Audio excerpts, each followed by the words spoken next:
Hello friends, welcome to Draw Sessions. Today I want to talk about how to schedule your day as a freelancer. Scheduling your day as a freelance artist does require a balance between your creative work, your administrative tasks, and your personal well-being.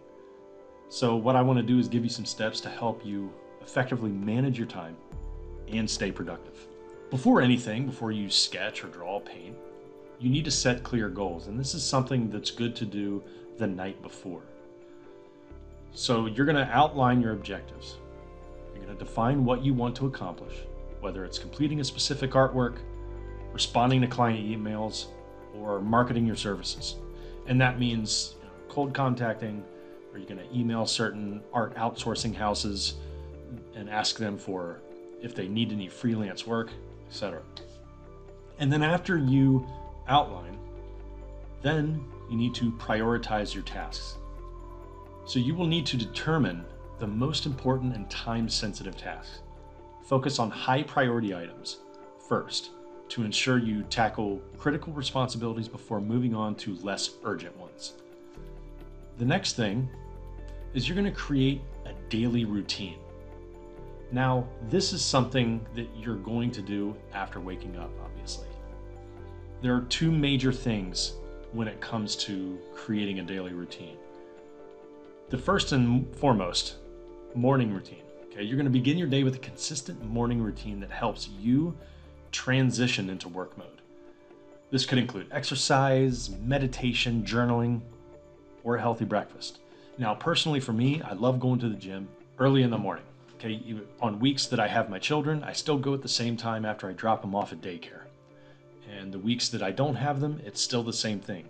Out the door at 7 a.m., I am at the gym between 7:15 and 7:30. That is my routine, and it makes me feel so much better knowing that I can hit that time. Sometimes I start at 7:45, but ballpark, it starts then. And then I come back home and freshen up a little bit, make sure I eat some breakfast. I don't eat breakfast right when I wake up until after I come back from the gym, because you don't want any kind of carbs or food to tire you out.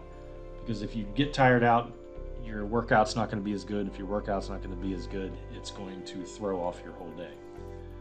The second part of creating a daily routine is your work blocks. So you want to allocate specific time blocks for different activities, such as sketching, painting, client meetings, administrative tasks, etc. Working in focused intervals can help enhance your productivity. What I like doing even before that is just to make sure I am acting like I'm going to a real office. This means I'm not going to sit in my PJs. I'm not going to sit in my my slippers and have a warm cup of cocoa and have the TV on and have my phone out. No. You need to get into the mindset that you are actually going to a real office. Freelancing takes a lot of discipline and also a lot of organizational skills. If you can marry those two things, you are well on your way to being a successful freelancer, because you got the hard part out of the way, and it's showing up and being present mentally. After the morning routine, after the work blocks are established, we're going to time block. Okay, so if you want to title it better, time your tasks. Okay, you're going to divide your day into time blocks dedicated to specific tasks. For example, your creative work, your administrative tasks, and breaks. You need to take breaks, especially a lunch break. Working through lunch, it's awful. You don't want to do that. Okay, so for the time blocking, your creative work can look something like this. You're going to allocate your most productive hours to your art. This is when you're likely to be most inspired and focused. Your administrative tasks, you're going to reserve a block of time for tasks like responding to emails, invoicing, updating your portfolio, and marketing. And what I mean by updating your portfolio, I don't mean to just throw out all of the freelance work you're going to do during the day and just completely redo your portfolio. No, it could be something as self-editing for 10 minutes. Hey, can I take this piece out that it's been kind of bothering me? I don't really know if it's ready yet. Take it out. That is editing. Little by little, your portfolio is going to get that much better simply by taking things out that don't work, and maybe you have a new piece that you want to put in, or retitling something, applying new links to your social media, etc., because that is part of marketing. Okay, now, breaks. Schedule short breaks between work blocks to rest and recharge. One of the things that I like doing is I like timing myself for 20 to 30 minute intervals.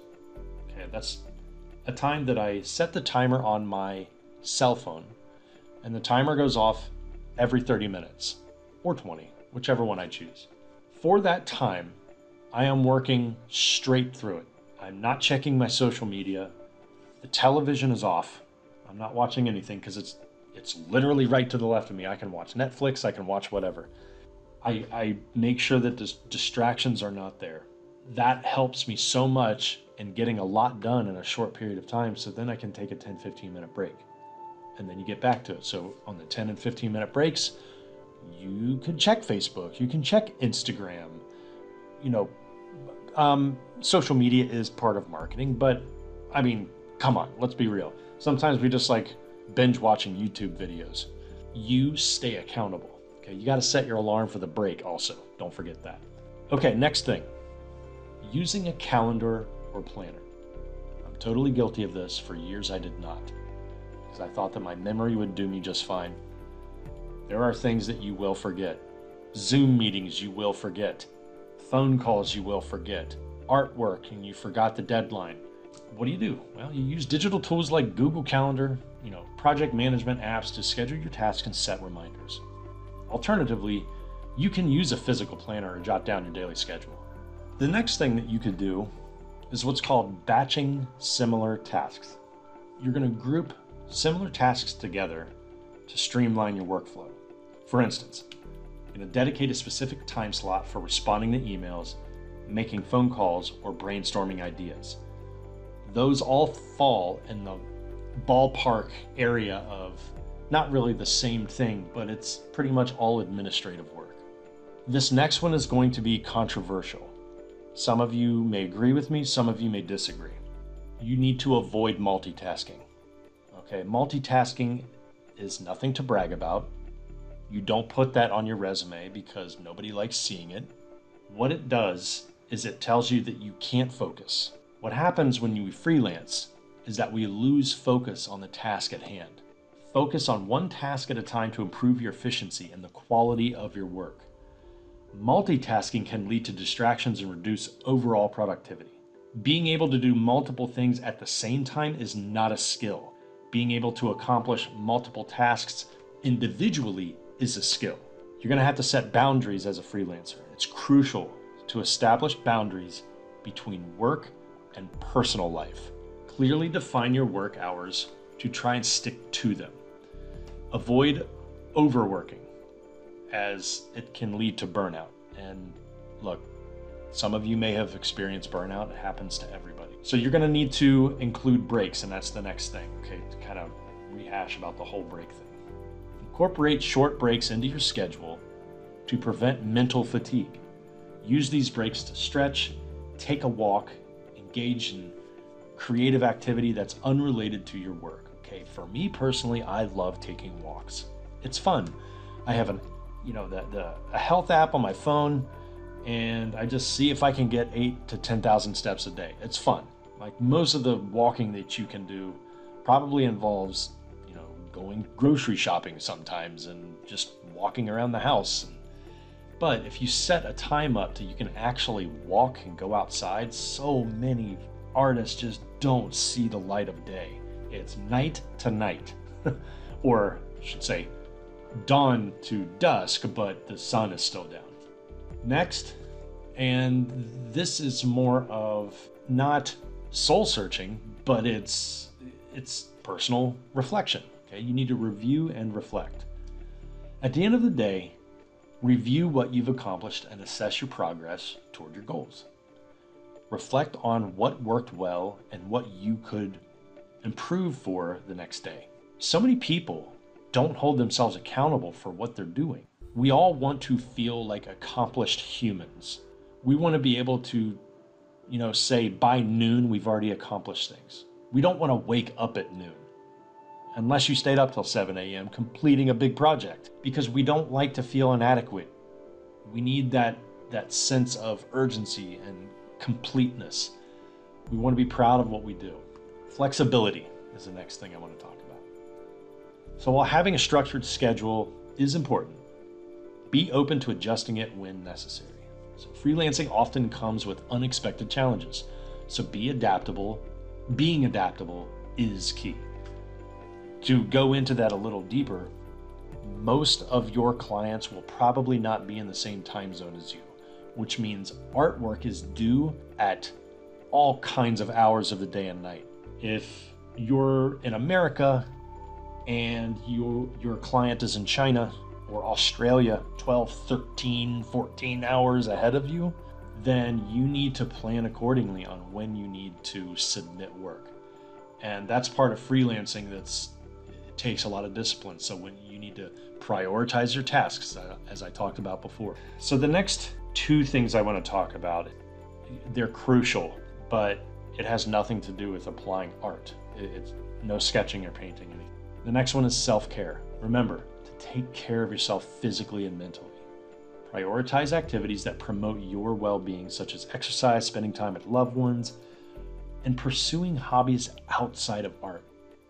I know that if you love art, whether it's a hobby or a real career, burnout happens, and anxiety, depression, a lot of things can happen to your health. You can gain weight, you lose weight, your smoking and drinking habits might come back and you least expected it because money is tight. You need to get your priorities together with methods that I was talking about earlier. Set the goals, which brings me into my next thing, setting long-term goals. Okay. In addition to daily tasks, set long-term goals for your artistic development and your business growth. You are a business owner. Whether or not you are an official LLC or you are branding yourself as a freelancer and putting your name out there, whether it's a logo, whether it's your art, whether it's your name, could be all three.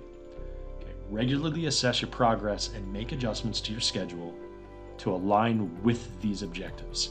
It's crucial that you align your objectives with what you're doing so that you can grow as an artist and you can grow as a business. Remember, the key to a successful schedule is finding a balance that works for you and allows you to produce your best work while maintaining a very healthy work-life equilibrium. That's something that I've talked about in an earlier video, so I'm kind of going more in depth about it now. So those of you out there right now that are seriously considering a full-time freelance career, or you're just kind of getting your feet wet and you want to do some part-time freelance, now's the best time. The world has shifted and most companies are way more accepting of remote work. And not only that, you now have the opportunity to work with some huge clients that would normally require you to be in the city that they're located in. Remember that. So you need to be active on the marketing aspect of your name. You need to get your work out there, get your portfolio site set up. It might seem like a daunting task at first, especially if you need money right away and you're not making a lot of money. Please stick with it. Okay, this is why I'm creating my freelancing advice playlist on my channel. Okay, I want you to stick around and listen to those because I'm giving vital information, both coming from me, because I've been through the ringer. I've had high highs and very low lows in this industry as a freelancer and as a full-time employee. We're going to set clear goals and you're going to prioritize your tasks. You're going to create a daily routine, morning routine, and you're going to do work blocks. You're going to do time blocking, which includes creative work, administrative tasks, and taking breaks. Using a calendar or planner, you're going to batch similar tasks together. You're going to avoid multitasking. You're going to set boundaries.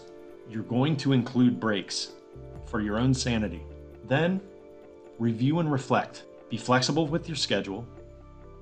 Be sure to include self-care. Last but not least, you're going to set long-term goals. Hey friends, if you enjoyed this session, please like, subscribe, and comment below. I would love to hear your own take on freelancing, your experiences, and any suggestions you might have. Until next time, thanks again. I'll see you later.